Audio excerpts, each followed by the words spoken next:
I think it will do. There's a bright patch. Ah!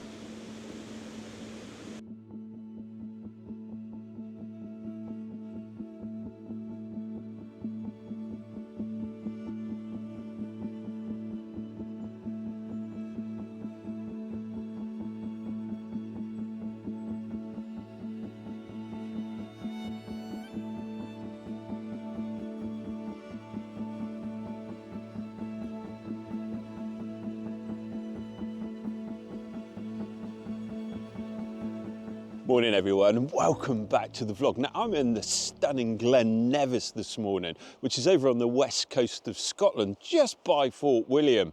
And it really is absolutely stunning. And the funny thing is, as I was heading out today, we've just come out the back end of autumn, which is obviously a bit of a mad time running around catching beautiful autumn scenes, and now we're kind of waiting for winter and for the snowfall. And I mean, you can see, fortunately, we've had a wee bit of snow up in the hills and the mountains already. But this is a great time to go out and hone your camera skills, not sit at home waiting for that next brilliant weather change. I think it's a great time to come out, find some scenes, work your compositions. And for me, I mean, what an incredible location to do that, because we've got the river that comes through. We've got these trees now that have dropped their leaves, and there's so much to photograph up through here. I've got to say, it's probably one of my favourite glens. It's quite small, but it often gets missed because a lot of people are travelling up, stopping Fort William, or even if they're climbing Glen Nevis, which is just up by the side of me there, they tend to sort of stop further down the glen, climb the mountain and then head off.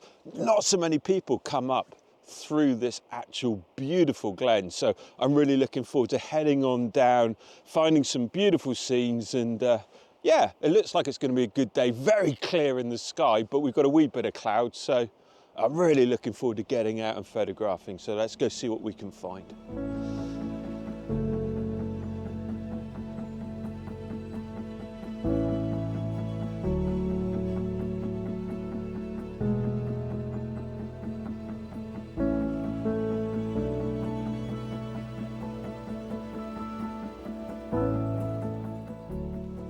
So coming down through the glen a little bit, you can just see that light's just now touching some of these mountain peaks. And there's quite a bit of breeze. The clouds are coming up over the top. So I thought it'd be quite nice to actually put on the IR filter and actually shoot a black and white of the mountain here, just capturing the light with the actually capturing some of that movement in the clouds coming across. Could be quite dramatic. You've got the blue sky, which will darken really nicely, and then there's lots of detail in that mountain. Not sure, I am shooting quite up at it, so I'm not too sure how that's going to come out, but I think while I'm here, it'll be a good opportunity. So I'll put on the 70 to 200mm lens. As I say, I'll put on the IR filter, and then let's catch a little bit of that movement in the sky going by. Now, when you're using the IR filter, you get incredibly long exposures, around about sort of 25, 30 seconds, because you're blocking out so much light. So what I'm hoping to do is I'm just waiting for some nice cloud to come across that mountain there, and that will capture the movement. A 25, 30 second exposure is going to give this beautiful movement to the cloud. Now there's a nice big patch of cloud just coming in from my right hand side. You can see that lovely light just sweeping over the hill now. So what I'm going to do is just sit, wait for that cloud to come across, and then hopefully we'll get a little bit of movement in the sky.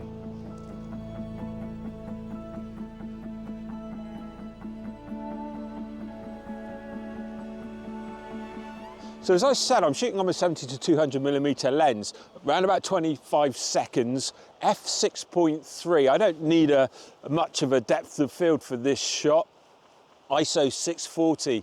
And fortunately, because of that wind, it's not taking long for those clouds to come across. Now, it's not an exciting composition. What's really caught my eye is the light on the hill and that movement in the sky. And the nice thing about these IR filters is they really deepen down those blue skies and brighten up that green coming down the side of the mountain there. So I think it'll be a real dramatic image, but compositionally wise, not so sure. But anyway, here's the first image of the day.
Now, one of the things that I absolutely love about photographing in this glen is the variety of subjects that are in such a small area. You know, one minute you're photographing the mountains.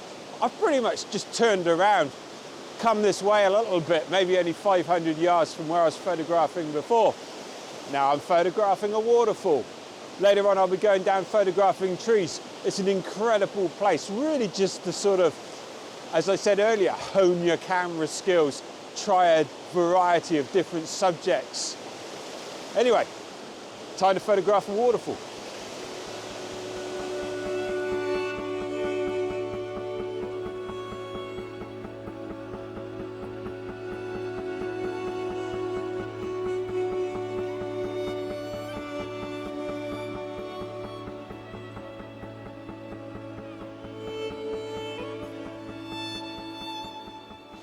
I'm always incredibly wary when I'm photographing in these sorts of positions.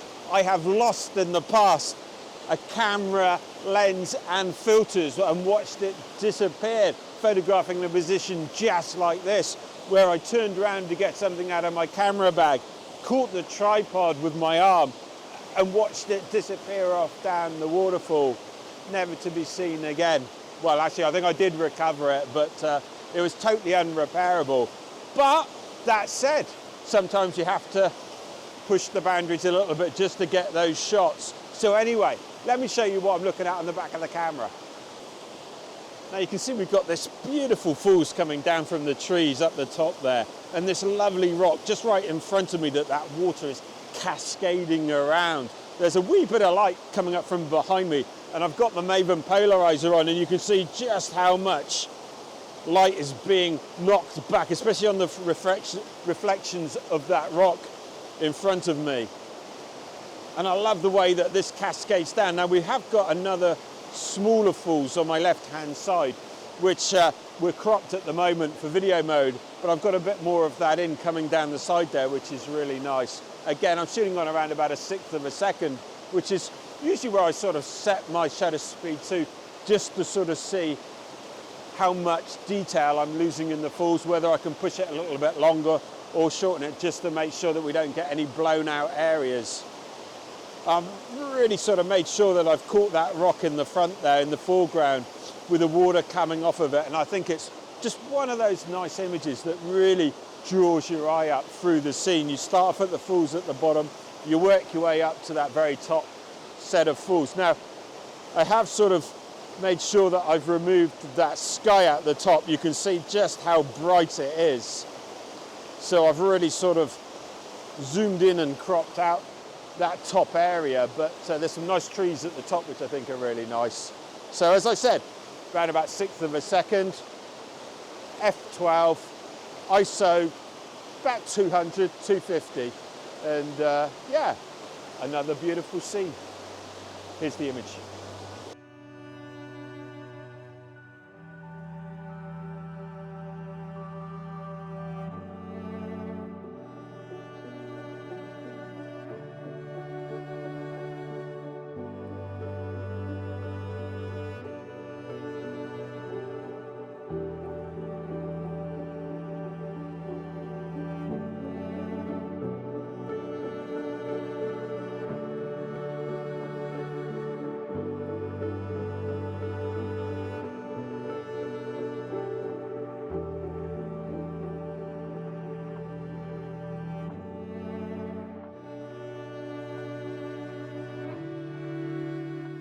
Now this waterfall is a little bit more dramatic. We've come up into the glen a little bit further, just coming across a wee bridge, and you can see the water coming down through there is quite incredible. It is a beautiful drop. This is the best position I can get into, but you can see that the sky at the top there is really blown out, so I'm going to have to take 2 or 3 exposures, one for the waterfall and then one for that sky behind, and blend them together. But it is absolutely stunning.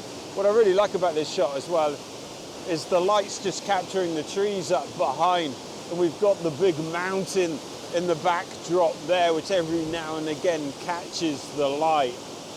It's quite incredible. The light could be better, but it's a stunning falls.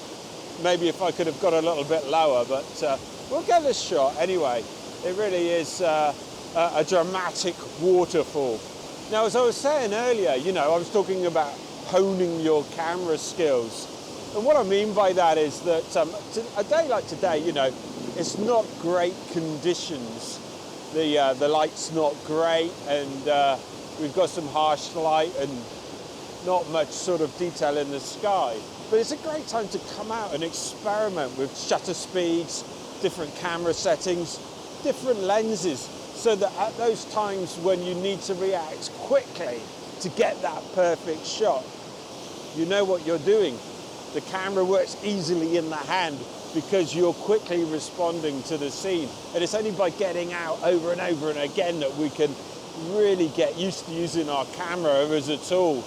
And these sort of conditions are perfect for it. But what a scene. Let me get this shot, and here's the image.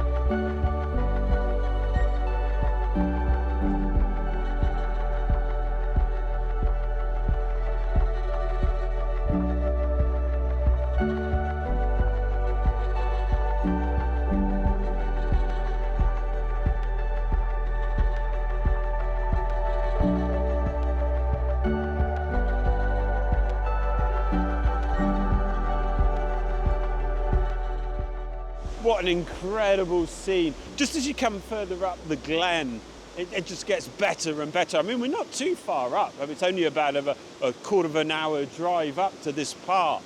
But it just gets so much more dramatic the further you come up. And it is so cold as well. It's just like the temperature just after autumn just plummeted. I think we're probably around about 0 degrees, 1 degree, and there is such a cold wind coming through. I'm watching Corin behind the camera, and she's shaking like mad. It really is chilly, but just take a look at that scene.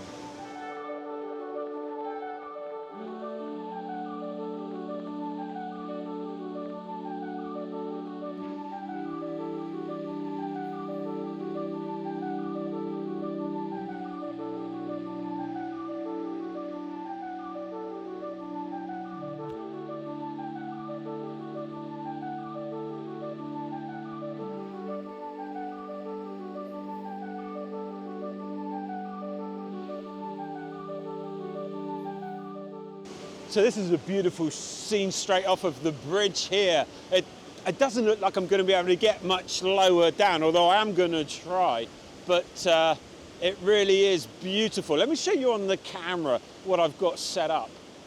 So you can see on the composition what I've done is I've set up this tree on the left-hand side, which just sweeps beautifully over the top of the falls down at the bottom there. And I've managed to just get in one of the rocks because I don't want too much space down below. And then we've got those lovely falls behind with this other tree just on my right, just framing the scene beautifully. It's just a stunning bit of landscape up through here. We've got these old oak trees, which I think I mentioned earlier on, which are scattered up through the glen. Got so much character to them, just so many twisting branches that they've obviously been here a long time. And I'm guessing the weather has a big impact on the way these trees grow. But just looking down through here, we've got beautiful clear water that's coming off of the mountains. And it does look so, it's got a sort of greenish tinge to it, but you can see the bottom of that water so clearly.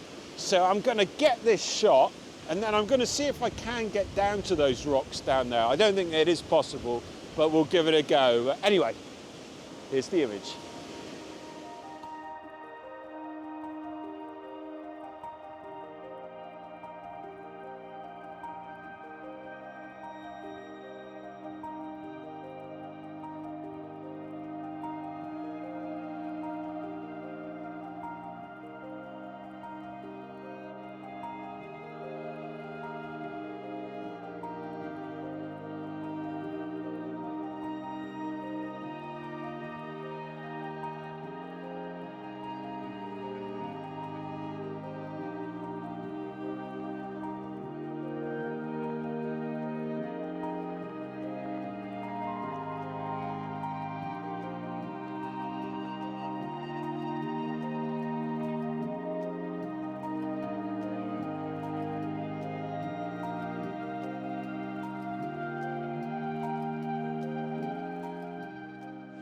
this is as far down as I've been able to get in a position to shoot the falls from here.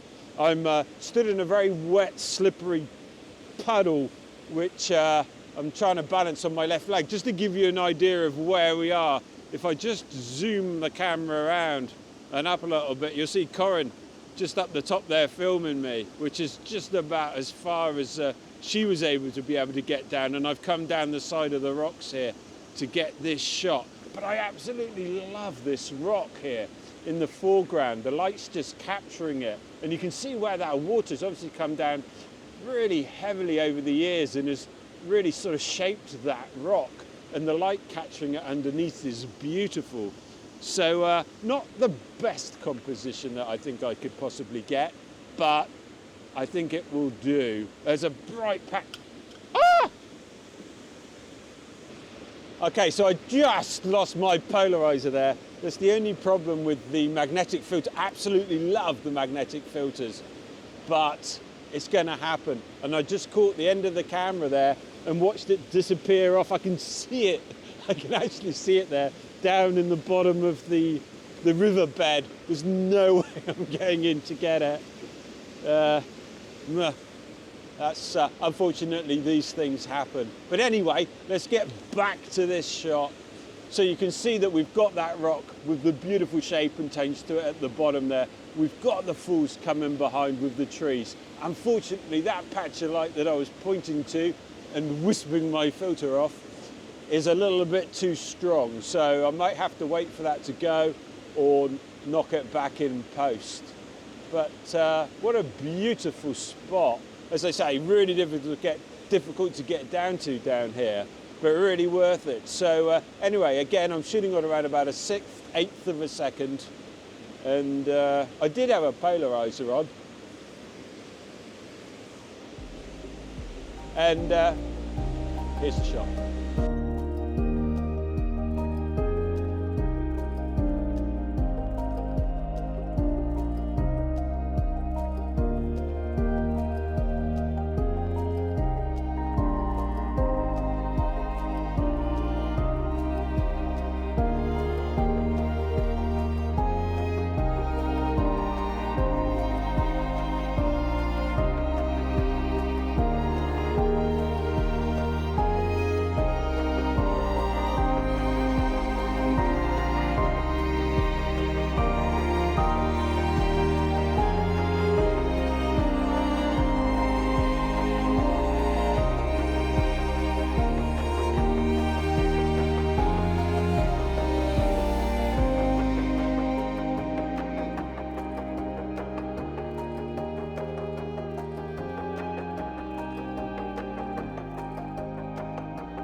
So this is a stunning scene that I really wanted to capture. We've got this pine on my right-hand side with the branches coming down.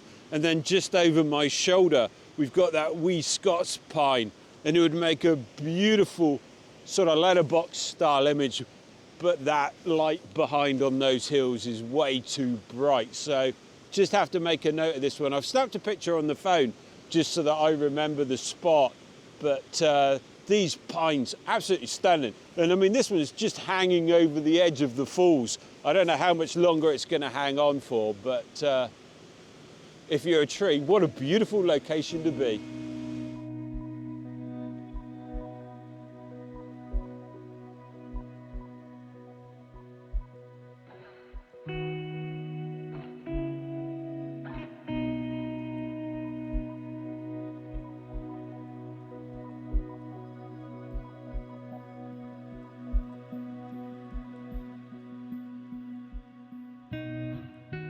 Now, I didn't want to leave this glen without getting a photo of these epic pines that grow up through the falls and along the river here. They're incredible, but everything is against me, of course.